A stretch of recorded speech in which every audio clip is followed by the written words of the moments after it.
Grandpa's Wisdom by the Campfire, a story around 800 years apart. Let us take another trip as we sit by the fire. As we left the last story, the suggestion was another story about Bigfoot. I believe we had company, and Bigfoot, with his family, was probably listening in. After all, as I told the grandkids, big feet must go along with big ears. So we watched the woods surrounding the fire because this would apply to them too. The same story about 800 years apart, but one and the same. Crackling fire danced in the cool night air as the stars shimmered above the quiet cabin in the woods. The smell of pine mixed with the warmth of burning logs, wrapping the night in comfort. The children sat around Grandpa, their faces lit by the flickering glow, their eyes filled with wonder as they listened to the night sounds, the hoot of an owl, the rustling leaves, and the distant howling of a wolf. Grandpa took a deep breath, letting the moment settle before he spoke. Tonight I want to tell you about a promise made long ago, a vision of peace and harmony that was written in the old scriptures. He poked the fire gently with a stick, sending sparks into the night sky. Isaiah, a prophet from long ago, spoke of a time when the world would be different, a time when the wolf would live with the lamb, the leopard would lie down with the goat, and a little child would lead them. The children's eyes widened as they imagined such a world. But Grandpa, one of them asked, "How can a wolf and a lamb be friends?" Grandpa chuckled. "Because in that time, the world will be as the Creator intended. No harm, no fear, no hatred. Just peace." He paused for a moment, gazing into the fire. Isaiah 11 tells us of a time when people will no longer fight, when knowledge and wisdom will fill the earth like the waters cover the sea. The wind whispered through the trees, carrying the scent of earth and wood smoke. "And that's not all," Grandpa continued. "This vision doesn't just stay in the past, it connects to something greater. In the last book of the instruction book, Revelation 20 speaks of a future when righteousness will reign, when all the troubles of the world will fade, and a kingdom of peace will come." One of the children picked up a small stick and traced a shape in the dirt. "So, one day, we won't have to be afraid? There won't be people hurting each other?" Grandpa placed a gentle hand on the child's shoulder. "That's right. But until that day comes, we must learn to live the way the Creator wants us to, by being kind, by helping others, and by showing love." Grandkid said at the same time, "Commandments." Grandpa said exactly.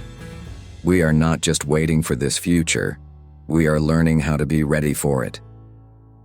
The fire crackled again, and a soft breeze passed through the trees, rustling their branches like a whispered promise. When we choose to be patient, to forgive, and to treat others with respect, we are preparing for the world that is to come, Grandpa said. And it starts right here, with you, with me, with all of us. The children sat quietly, listening to the wind, the fire, and the wisdom in Grandpa's voice. The woods felt different now, not just a place of trees and shadows, probably Bigfoot's family in the shadows, but a place of lessons, of hope. As the night deepened, Grandpa leaned back and gazed up at the sky. The Creator has a beautiful future planned, one of peace and harmony. And if we live by these lessons, we will be ready for it. The children huddled closer, warmed not just by the fire, but by the knowledge that they had a role to play in something far greater than themselves. And as the embers glowed in the darkness, they carried Grandpa's words in their hearts, like a light leading them forward into the future the Creator had promised. Time for bed and more tomorrow. Where will we start? Let you know. After Grandpa's breakfast. Another story to go back and check out. Like, share, subscribe, and keep up with Grandpa. After all, be right back.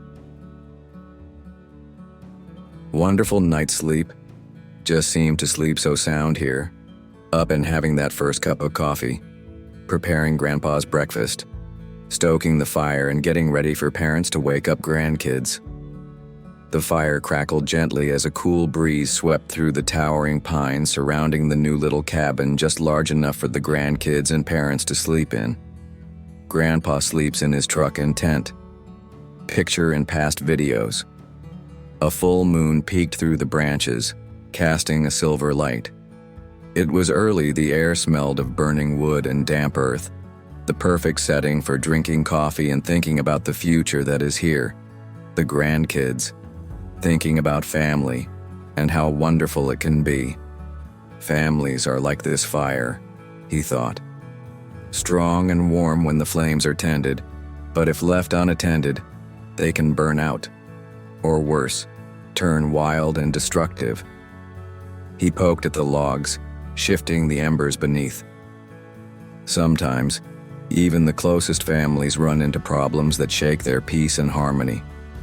Grandpa thought, arguments, misunderstandings, hurt feelings. Sometimes pride gets in the way, and people stop talking. They let silence grow between them, and before they know it, they feel like strangers instead of family. He sighed, looking up at the beautiful sunrise. But just because peace is broken doesn't mean it's lost forever. And what a waste of time. The kids were waking up. "Grandpa, you have breakfast ready?" "Well, you bet. Let me run to the truck." "Well, Grandpa doesn't run anymore, but I got you." BRB. Kids were asking questions about last night's discussion. Peace and harmony don't return by themselves. They have to be mended, just like a torn fishing net or a broken chair. If you don't put in the effort, then you show no desire to fix things. He paused, letting the words settle. But if you care, if you try, the bond can become even stronger than before. The fire crackled again as Grandpa continued.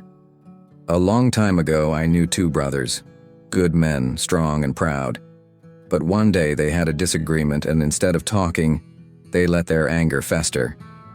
Days turned to weeks, weeks into months, and they spoke no more.